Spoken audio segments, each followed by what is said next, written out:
As promised, I'll start today's conversation on the art of the end of the 90s, the end of the 80s, the 90s, with a brief review of another important artist of the Moscow Conceptual School of the 80s generation, Yuri Albert. Just like Vadim Zakharov, the Tatar group and Dmitry Prigov participated in the work of the Aptat Gallery and was quite prominent himself, quite unique. He had quite a unique career. And as I've already mentioned, in this generation, Yuri Albert chooses a function that could be called a model conceptualist against the landscape of a regional school. Yuri Albert, when he was still a very young man, with the help of his friends from the Lenin Library, came across Joseph Kossuth's text, Art After Philosophy, and he created it in the style of Pushkin. He rhymed it just as Eugene Onegin, and in this way conceptualizing the basis of the American conceptualism. Yuri Albert is trying to bring this version of his career and to insert it into the national tradition. After a series of works that he starts with his independent career and defines his identity through the negation of any connections with the existing tradition,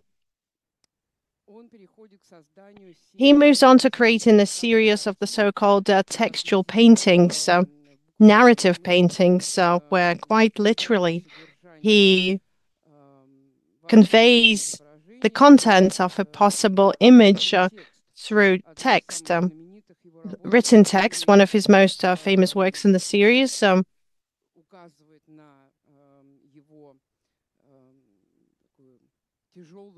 Directs towards his reflection at a crossroads in his life. There's a crisis in my work, it says. I'm lost and I don't know what to do. In this repentful text, appealing to the viewer and open at the same time to vulnerability. It's a confession of sorts. He opens up the artistic cuisine for those that are able to read the message. In this photograph, Yuri Albert is depicted at the first exhibition of the Avant-Gardist Club in the hall next to the Avtozavodskaya metro in 1987. As you can see, the extent of the series and the variety of the series indicates the fact that the format of the textual painting itself, that of course alludes to the textual works of Ilya Kabakov as well. In this case, these textual works are much more personalized. And through this direct contact with the viewer, Yuri Albert is able to play the role not just of somebody who continues Kabakov's tradition, but also as somebody who looks into the collective arts movement with their favorite slogan, 77, where a diary entry was placed on a slogan in isolated forests in the outskirts of Moscow. Another work from the apophatic series, I'm Not. This is 1986. I'm Not Basilitz. It's very characteristic. It's a very simple message, which is easy to read.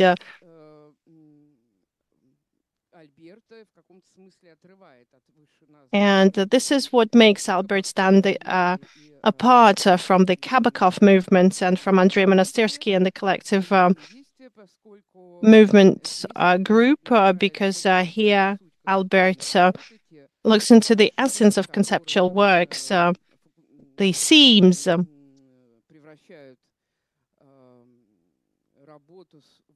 that turn a work of a painting into a work of art is the very essence of conceptualism as a method. And he's demonstrating these themes very openly to the viewer by depicting his alter ego. Yuri Albert represents himself as a sort of a stereotype of an artist. This is an allusion to a childish, a children's drawing in a magazine called Murzilka. Karandash, the pencil, was an artist with a pencil for a nose. In this painting, he is depicted upside down in the manner of Georg Baselitz, the post-expressionist from Germany. In this way, he negates any connection with Baselitz, Pollack, and Vadim Sakharov. Yuri Albert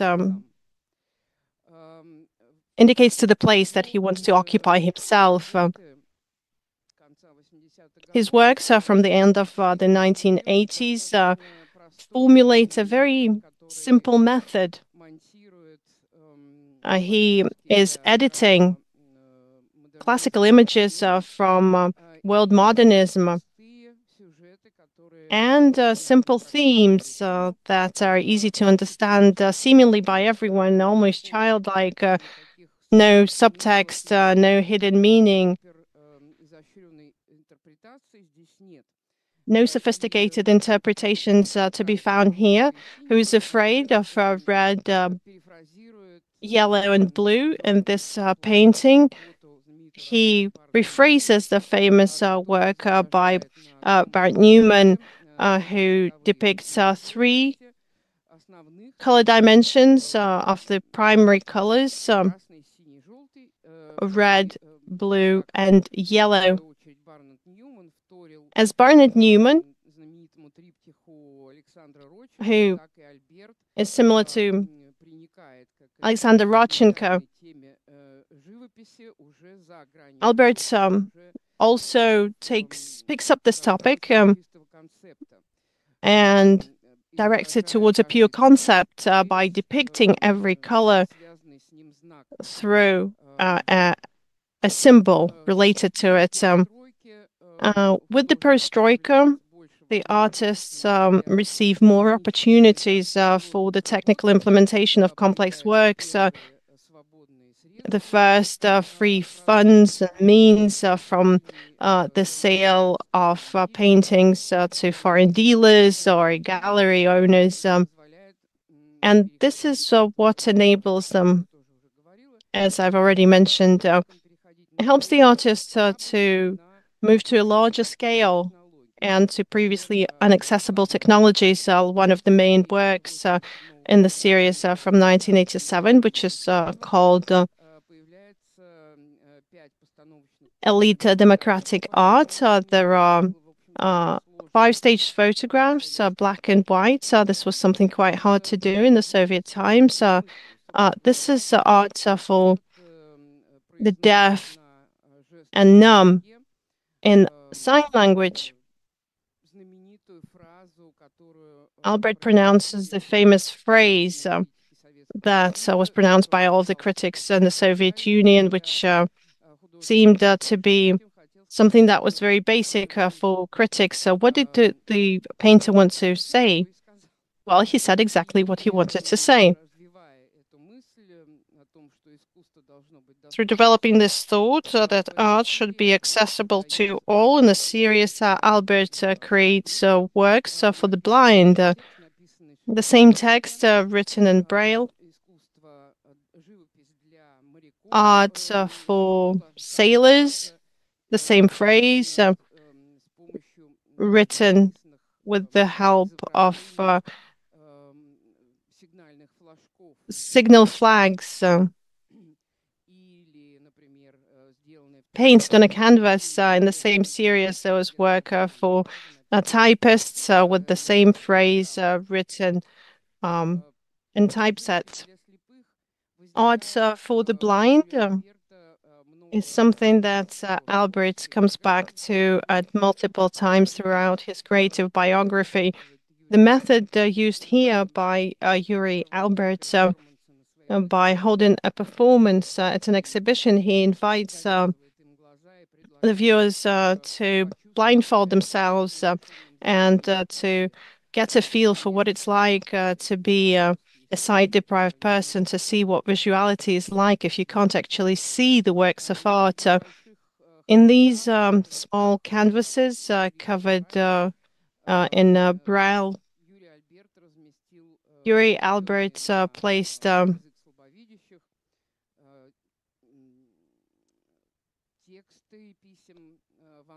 a translation of Van Gogh's letters to his brother Theo, um, translated for the visually impaired. He's talking about the fate of Van Gogh.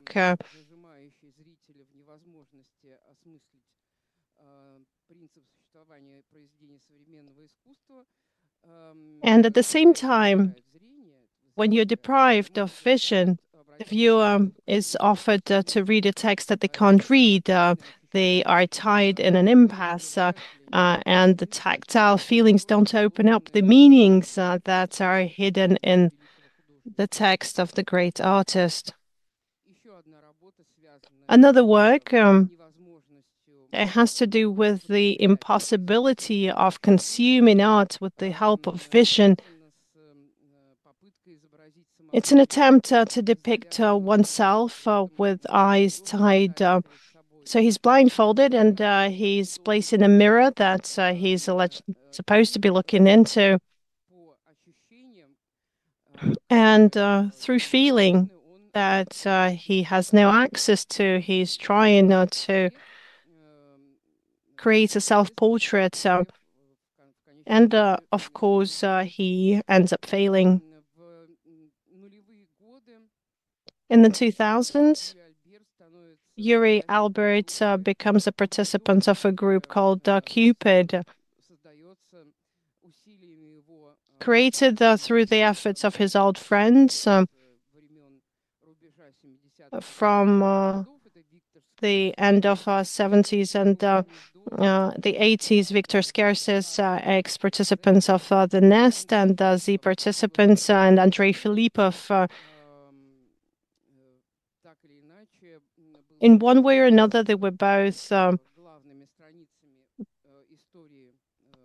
linked to the key pages of the perestroika history, the art of the 90s. And when they start to work together, they radically change their personal vectors of development, turning their participation in this group into a sort of investment into a common cause. With the help of some uncanny materials such as wood or water or cellophane, the artists from the Cupid group recreate in some respect Monet's painting. But this famous impressionist theme is tied to the Peredvishnik legacy or the social realism legacy of the 20th century. In 2011, Yuri Albert receives the Kandinsky Award for a work that echoed classical conceptual pieces from the 70s.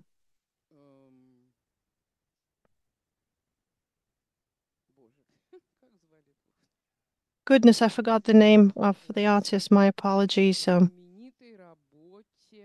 The famous work by a German artist. I'll remember his name in just a second.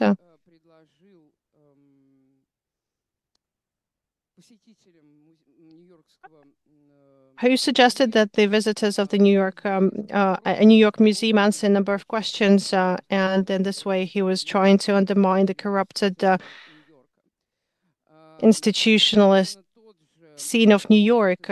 The same method is used by Yuri Albert when he asks the visitors to his personal exhibition at the Museum of Contemporary Art in Moscow.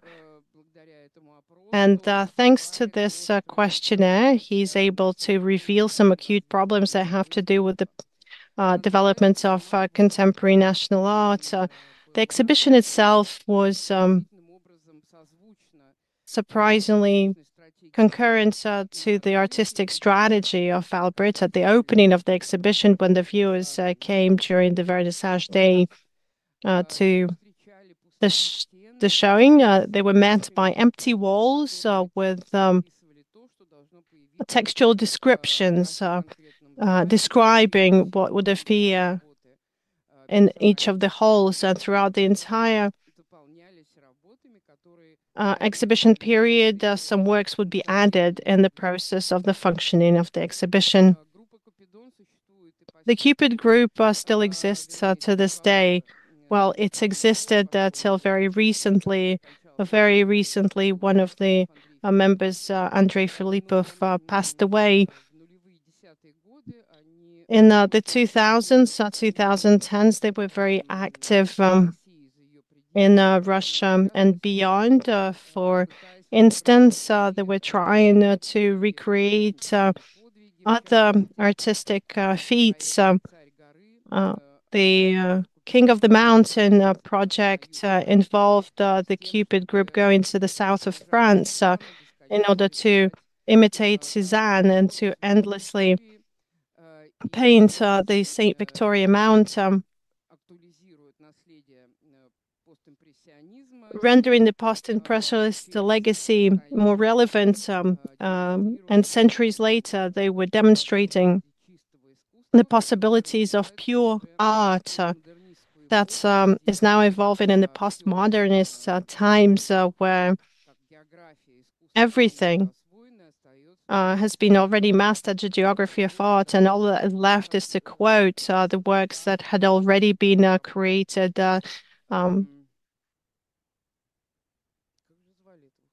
What was the name of the artist?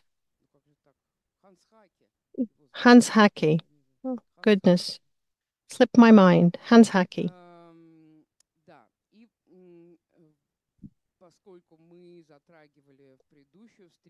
Because during our previous meetings, we touched upon the story that had to do with the Moscow Conceptualist School, it's a must to focus on a triumphal final point in the history of the 80s Moscow School of Conceptualists, and this final point has to do with the formation and the activity of the inspection of medical hermeneutics, a group that was formed. You can see some of the members on this image. This is Sergei Anufriev from Odessa, a Kharkiv author Vladimir Fedorov, nicknamed Fedot, and Pavel Pepperstein,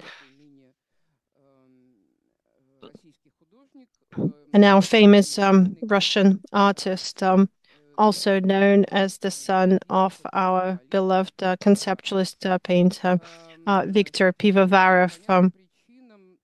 For reasons understandable, Pavel Pepperstein, Pivovarov, grew up in a creative atmosphere, a very creatively intense atmosphere. All of the adults that surrounded him, in one way or another, were a part of the circle of artists of the Moscow Conceptualist School. In this photograph, for instance, next to him, you can see Nikita Alexeyev, Andrei Monastyrsky, Maria Konstantinova, and Vera Maturich-Chlebnikova with her young daughter, who is now a famous artist, Maria Somnina. It's his natural environment, his natural context for his youth and his adult life.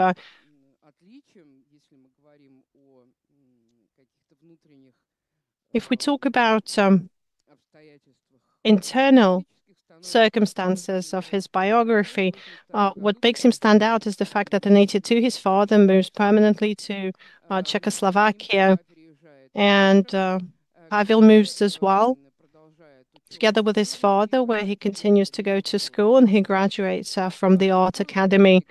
Another member of the Inspection of Medical Hermeneutics group, Sergei Anufriev, also spent his childhood surrounded by the Odessa Bohemian community. He was born to a family of a famous nonconformist, Alexander Anufriev. Without his son, he left the Soviet Union. He emigrated to the United States of America. But he did get his son to really love contemporary art, and he charged him with the energy of constant search for something new, for innovation, for constant communication. And Sergei Anufriev, in the period of the 70s, the 1980s, when he was 14, 15 years old, was incredibly active when it came to building bridges between Odessa and Moscow. He would travel to Moscow frequently. He would bring back new um, books on contemporary art, new works that he was gifted with. And thanks to Sergei Anufriev, a small, very close-knit circle is formed of artistic alternative artists in Odessa with another participant who was a young chemist who was really drawn to abstract expressionist Yuri Liberman. Impacted by this creative context that he evolved in, he switches to completely different aesthetic layers of the legacy of the 20th century. He then moves to Moscow and becomes one of the key figures of the Moscow Artistic School, and he supports close contacts with ex-Odessa citizens and those that had moved from Odessa to Moscow. Larisa Rizun was one of the first to move to Moscow. She became famous among Muscovites thanks to these psychedelic works. On the one hand, she continued the Moscow tradition of Baroque postmodernist painting that made Konstantin Zvezdochotov famous, her then husband, and she supplemented the system of vision with her characteristic unique features. These making simple themes void instead of an emperor or instead of a general leader against a red fabric and antique ruins. We can see a plastic green bunny on skates. It's an ironic figure that's there to replace the emperors to indicate their fall from power. Sergei Anufriev, during the Perestroika period, starts to actively promote the idea of the so-called representative art, which is very close to the idea of schizoanalytical art of Andrei Monastyrsky. Insisting on an aesthetic criteria as positive misunderstanding, he forms his system of values where the underlying meanings of an object, instead of becoming anthropic, on the contrary, they draw meanings in and a known object can be given any meaning and it can be hermeneutically justified. In Sergei Onufriev's interpretation, this sort of art does exactly the same. We discover an object, um, a shabby looking one. This is an old portemonnaie from fake leather, inscribed with, we'll try to intuitively guess the answer. Look inside. So we look inside, and what we see inside is, well, I think I showed you the slide before. A little baby dress and a bouquet of plastic flowers that are not correlated with each other in any way, and they did not correlated with the wallet they're in, and the inscription that we see inside the object. I don't have a strong imagination, the author writes, indicating at the fact that in this case, the viewer is the one that is to generate meanings for something seemingly meaningless. The viewer is given the opportunity to talk about the content of art. And in this role, the artist hands on this demiurgical role to them, unlike Albert, who made um, meanings very transparent. They were at the surface of each of his works. In this case, Onufriev does the exact opposite.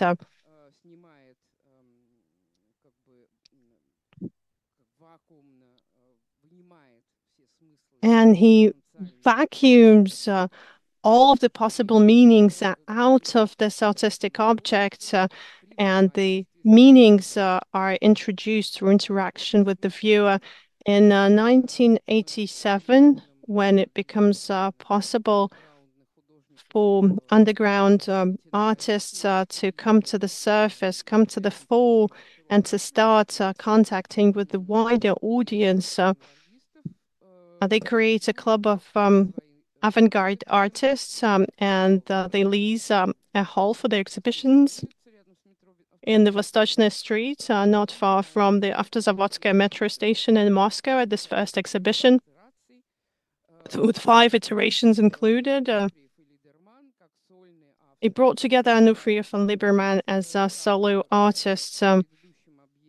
As with the previous object by Onufriev, we see an object completely devoid of any type of meaning. These objects are either totally silent or they speak to the viewer in a language that needs to be decrypted.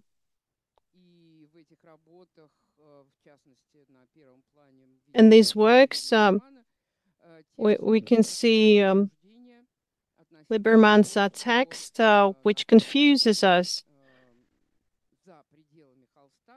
as to what we can see beyond the canvas. So what did the author want to say with this concept, with this canvas? This question is irrelevant because the goal here is to make sure that the one who looks at this object introduces their own meanings. Pavel Pepperstein continues to live in Prague at the time, doing art from his childhood. He was taught to draw and paint together with his father. He comes up with themes for albums that they create together. And he has this graphomaniac drawing addiction, endlessly multiplying not just characters that he sees in real life, like this math teacher, but also fairy tale characters, imagined stories that he makes up as intensively as he creates these graphical drawings. In his archive, there is a huge amount of his early works. And these sorts of doodles, not just in drawing albums, but in books as well, like detective stories, science fiction novels.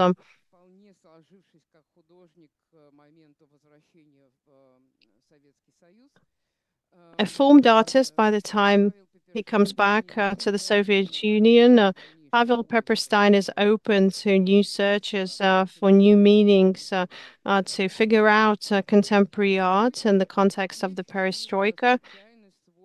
And by lucky coincidence, in December 1987, he meets Yuri Liderman.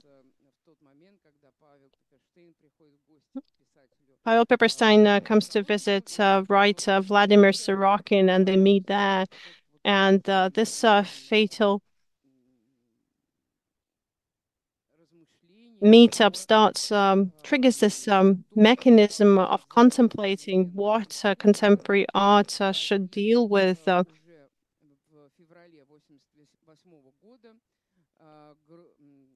In February 1988, later Menonofriov and Pepperstein announced the creation of a joint group. Inspection of medical hermeneutics was what they called, and each word has its own meaning. The first things that they did, the three of them, sometimes introducing a fourth member nicknamed Fedot, they endlessly discussed contemporary political, economic, and aesthetic traits, and they would audio record these conversations. They have all been published by now. The first trilogy of these conversations recorded in three parts was called Faith, Hope, and Love. The other one was called Freedom and Equality. And they said that the artist shouldn't be endlessly producing visuality that oversaturates postmodernist practices, but on the contrary, the goal of a contemporary artist is to observe the artistic process, to inspect it, and to assess it, to assess reality as if it were if entire reality was a total exhibition. Starting from 1988, the inspectors, as they called themselves, started to carry out inspections. And anything could be inspected, a trolley bus that they took to get to the center of town, a beer bar at Sokol, an apartment exhibition, or having tea at a friend's apartment. Each inspection was recorded, comments were given, ranks were issued. And against this backdrop, two other goals were also addressed.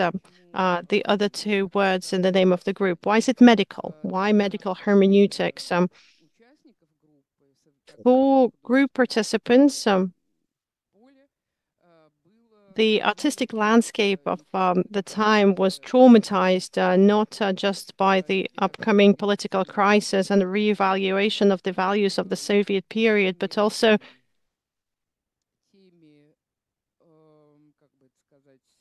by the, how should I put this, artistic values that were being conveyed from abroad. The medical hermeneutic artists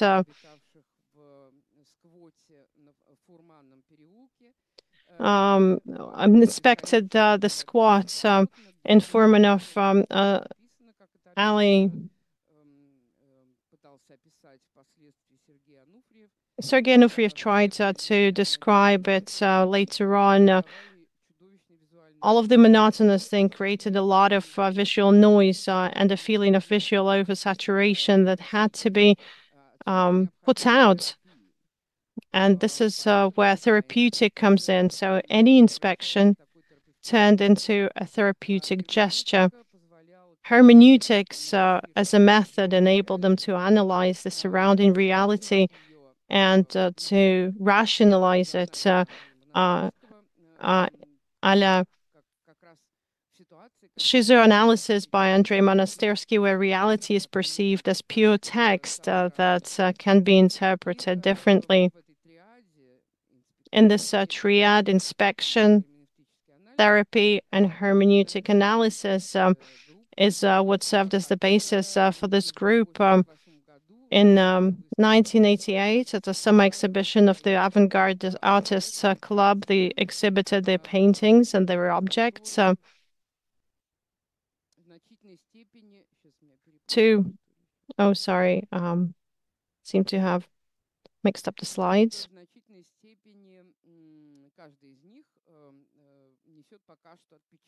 Each of them still has an imprint of their individual biographical trail, the artistic journey of the various group participants. What you can see on this slide, you can see the medical hermeneutics artist's works on the walls. Nikolai Kozlov's object is on the floor. Group participants continued to actively participate in the artistic life of the entire Moscow underground art that was losing its status of non-official and is becoming legal. For instance, Sergei Anufriev continues to function as a frontman of simulation music of medieval Russian heights. He's got red boxes on a dress, and he tells the public about post-structuralist philosophical issues. And this made the concerts quite surrealistic in nature.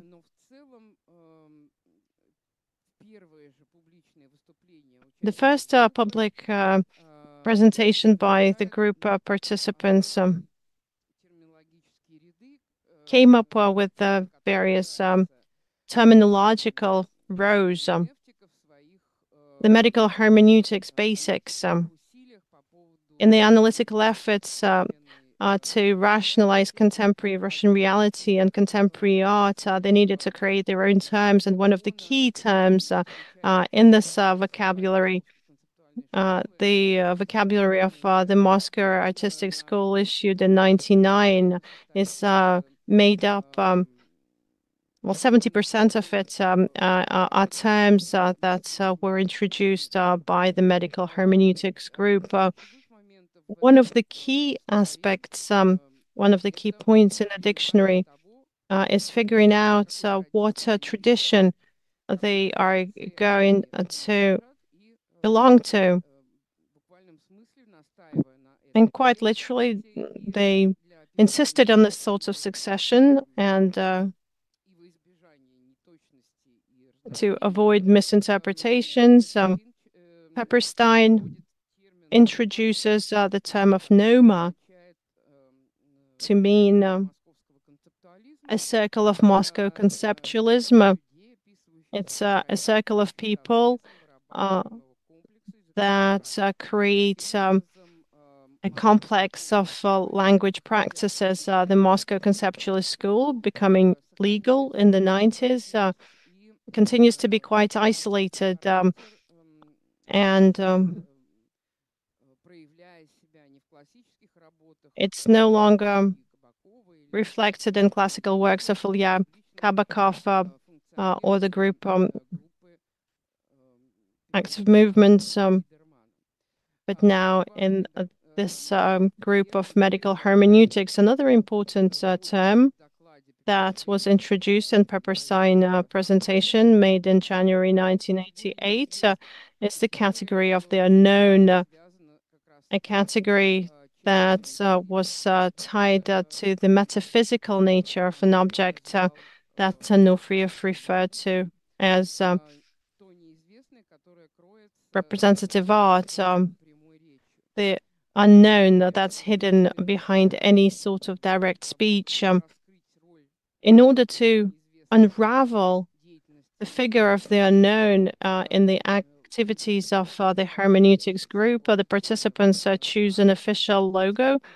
It's a children's stamp that was brought by Pepperstein from Czechoslovakia.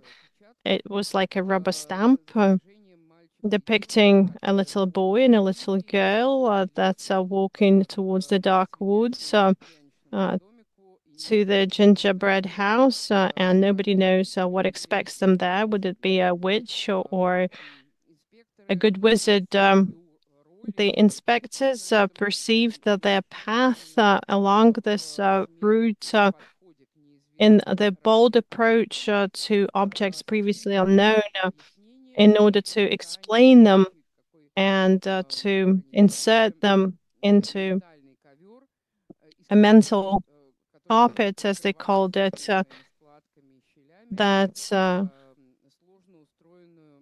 covers the complex reality of the transition period. Formally speaking, the inspection of medical hermeneutics works as almost a military bureaucratic inspection. Each new participant of the group gets a certificate or an appointment order signed by chief inspectors, Pepperstein, Fedorov, apologies, and Laberman. The new participants are announced a junior inspector with certain goals and purposes in contemporary art. To announce their position in the 90s, this was a wide circle of forces already within the orbit of the medical hermeneutics group activities. The works of the group themselves initially bore the image of paintings.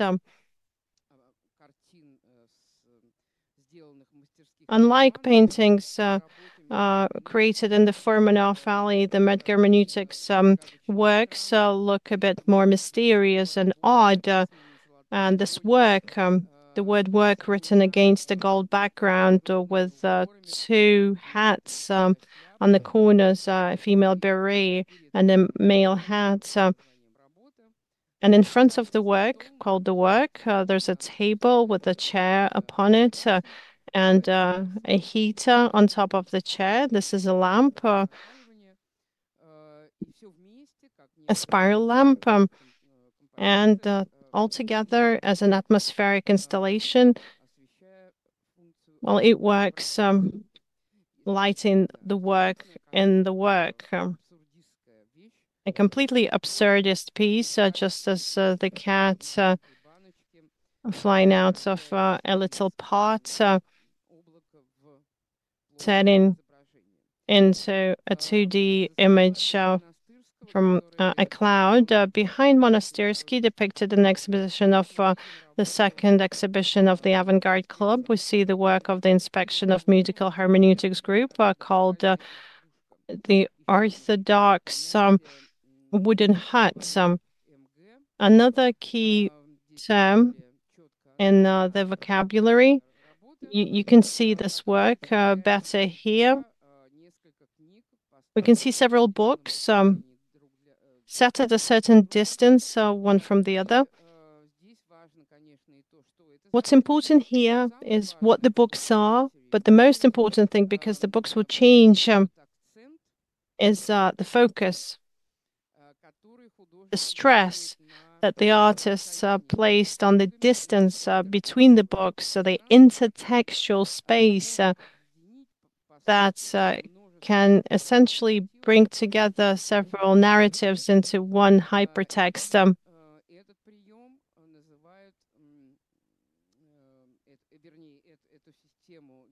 This system of hypertext, they called the empty canon, the void canon, which is another fundamental concept in their aesthetic paradigm. The void canon is the visual image, just as with the Onufriyev's art demonstrates absolutely semantically devoid things that are combined in an unorthodox fashion and that require certain intellectual commentary, or as you rightfully noticed, some kind of ironic comments, a humorous comment. Polishing Little Souls, another work, was perceived as a parody of their own method. They were sort of self-revealing as an instrument of a language play. The same can be said about the Black Elsa object, which was first shown in January 1989 at the Expensive Art exhibition. This is an odd thing. It's a stool or some kind of construct made of 4 boards for hand washing clothes.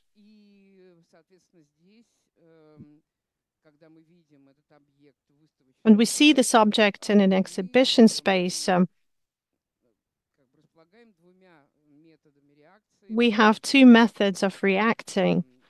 We can say that, well, as it's usually done by laymen, they're just trying to make us look stupid, aren't they? But if you have an open mind and you have the actual intellectual capacity, you can play a game with the authors of this work and try to inspect the Black Elsa, searching for the meanings that are not hidden in it. Similar instruments are used in the cycle of works by medical hermeneutics using various medical devices, heaters, bottles, whatnot, each of which is given a name.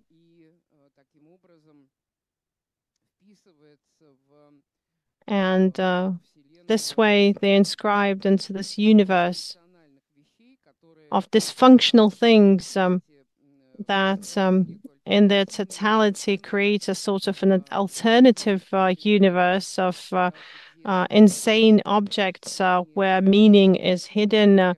Well, it's not on the surface, but it's hidden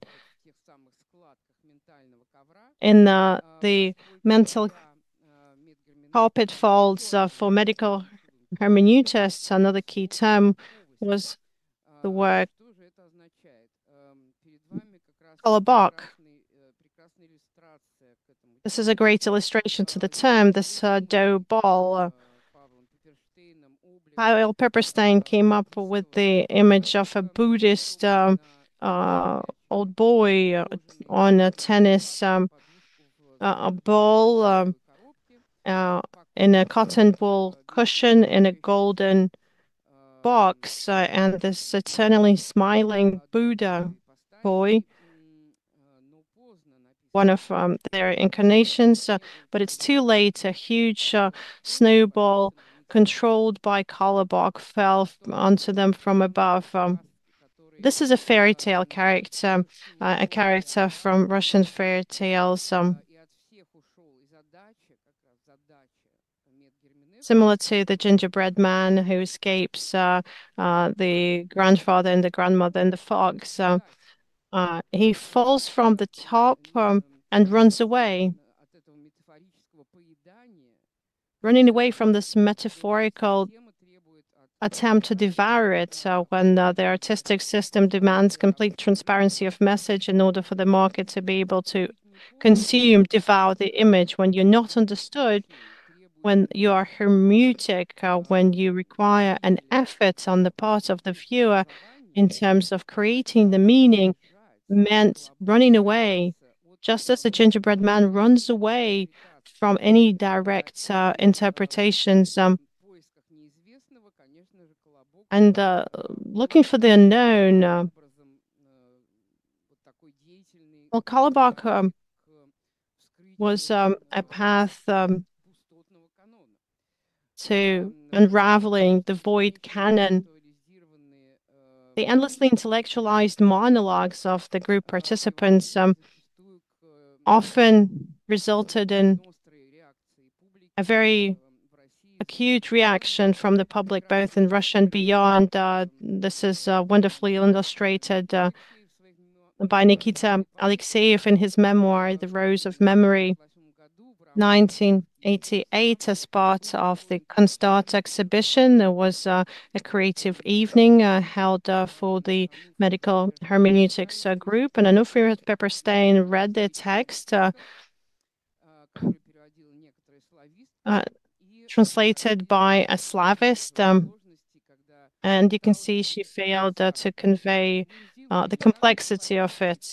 Murzilka is not a metaphorical body, but as an iconic soul. It's a dead correspondent, a myth of the journalist, a photo of the reporter.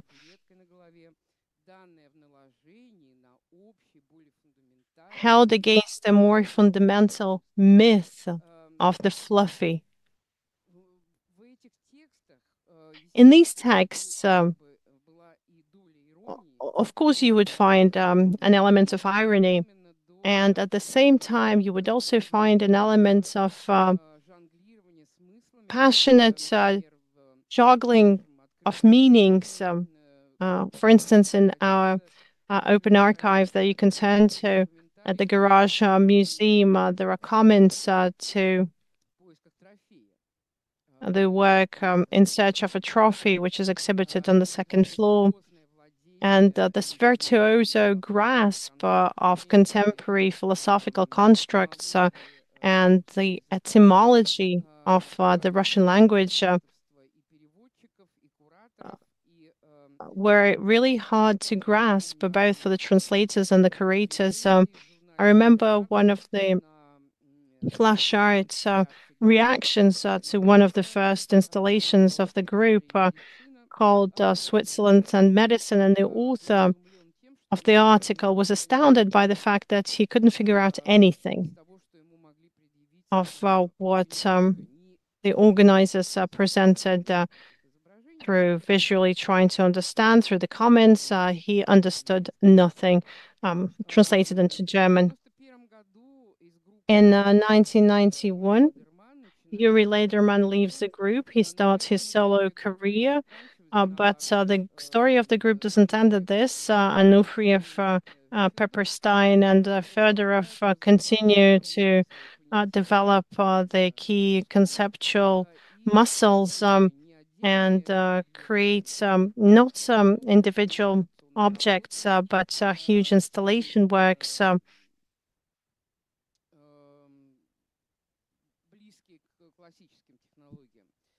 Closer to classical techniques, the void canon, as you understand, the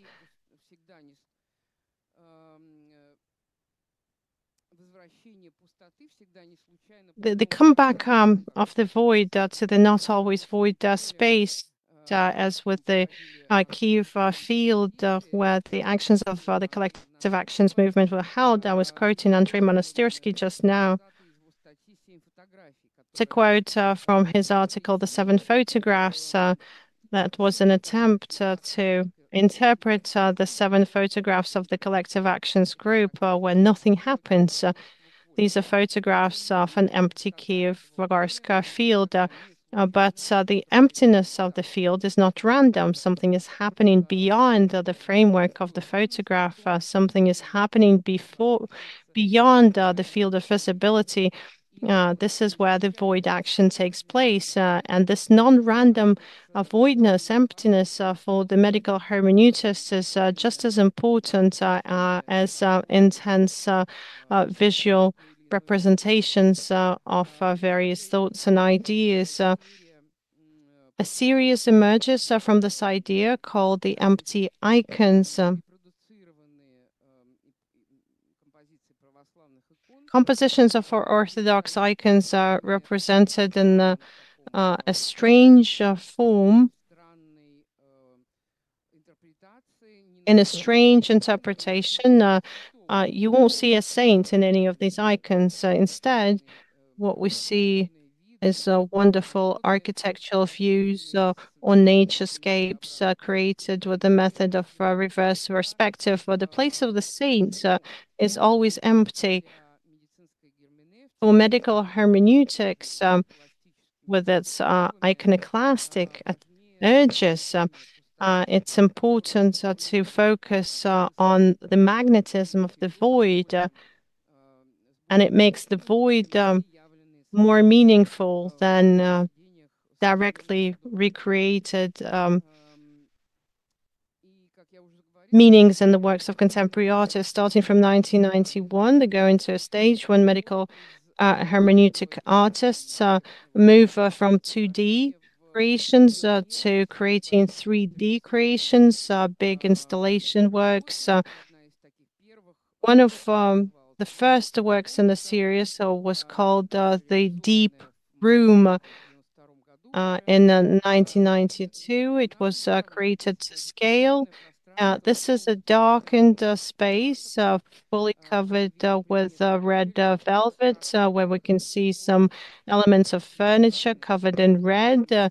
There's a table painted red, and there's a little figurine of a fox and a children's lamp that lights up the room somewhat. Creating this intimate atmosphere, this a feeling of calm.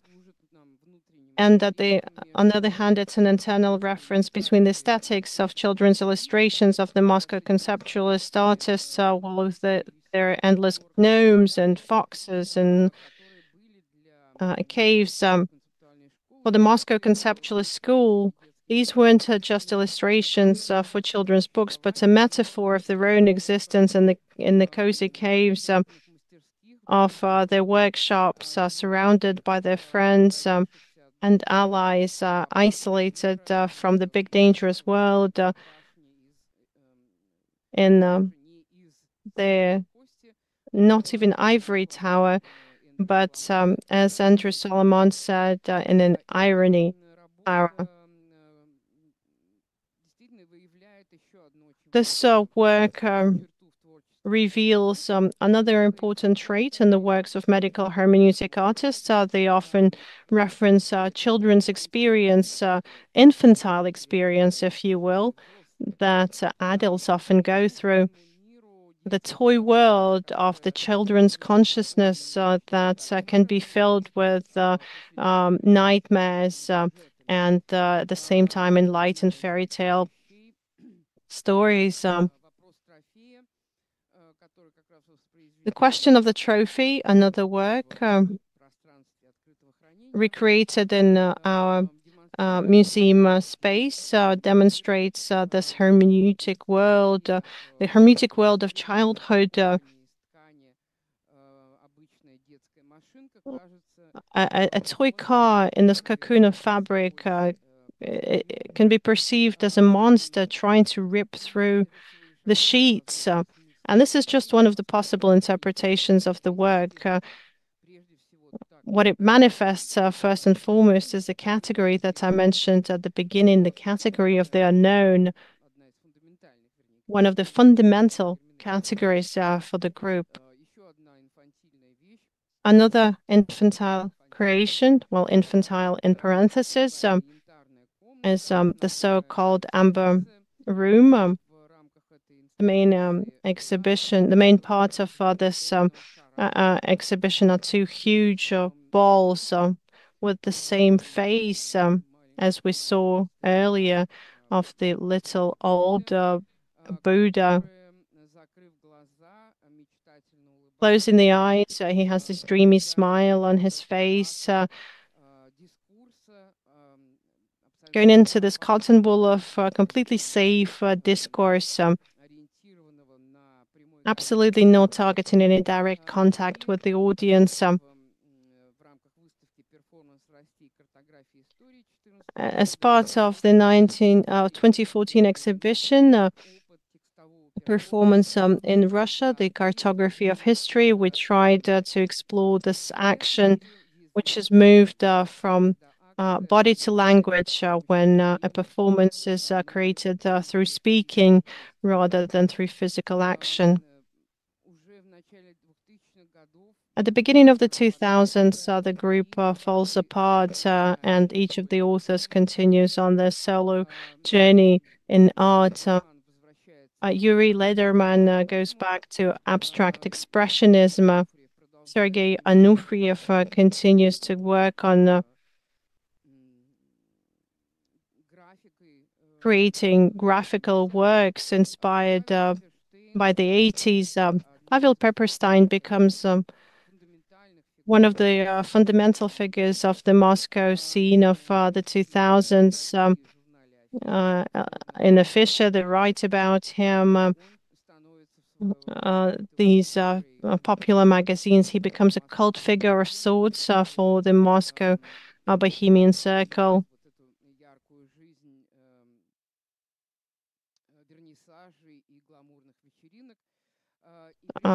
He becomes an important figure for this glamorous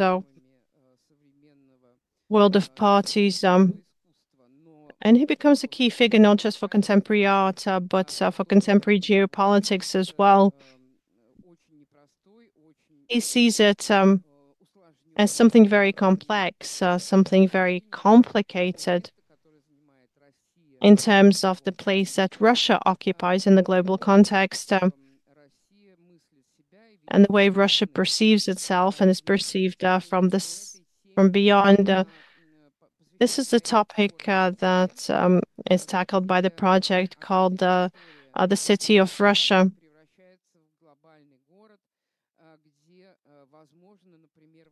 It's a city where it's possible to erect a skyscraper called the Fair Lady,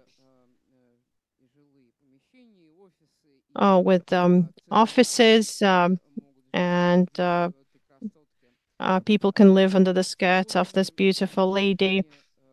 The complex relations, the complex attitude, the complications of geopolitics and urban development and all of these themes that were made relevant by the mayor of Moscow, Yuri Lushkov. This is something that becomes a topic for these seemingly light graphical works that Pepperstein creates. His personal exhibitions bring in crowds. His prosaic texts become increasingly popular. A novel written together with Sergei Anufriev back in the 90s, 1991, The Myth Again, A Love of the Caste, so you will know the book.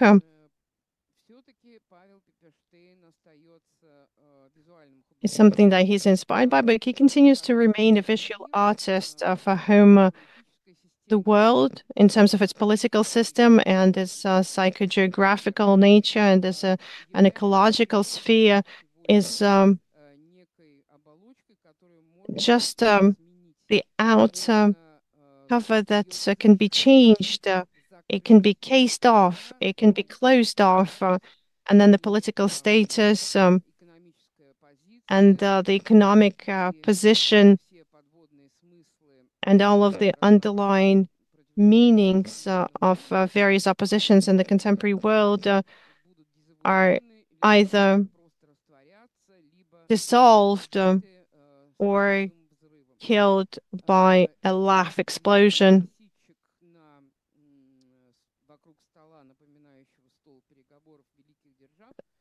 We see something that looks like a negotiation table between the great nations, but the fabric is light and flowery.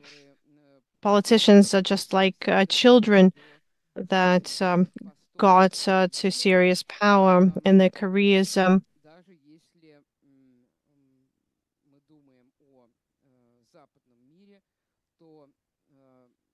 Thinking about the West, we see it as an endless flag, American flag, surrounded by the stars of the European Union and the constellations of the galaxy that's bigger than the endless American flag.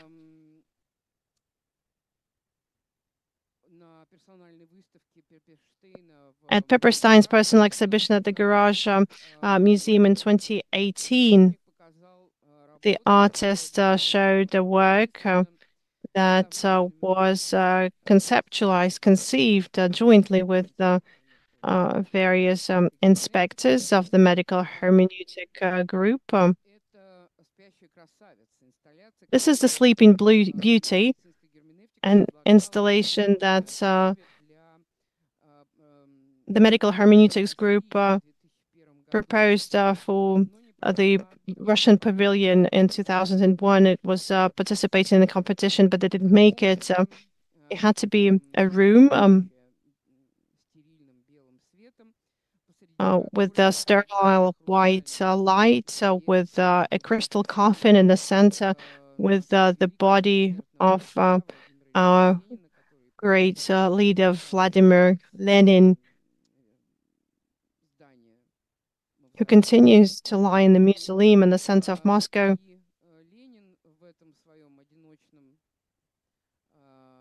In this isolated dream, Lenin is not alone. Next to him is a wonderful blonde girl, symbolizing both the sleeping beauty from the fairy tale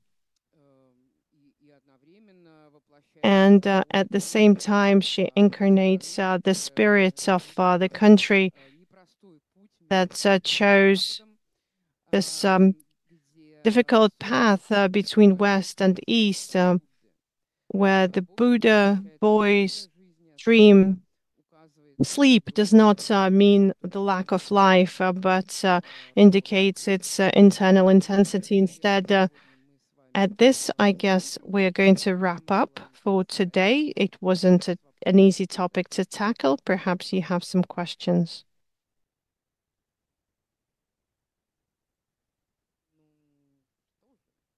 Okay, then. If there are no questions, then we'll see you next week. Thank you.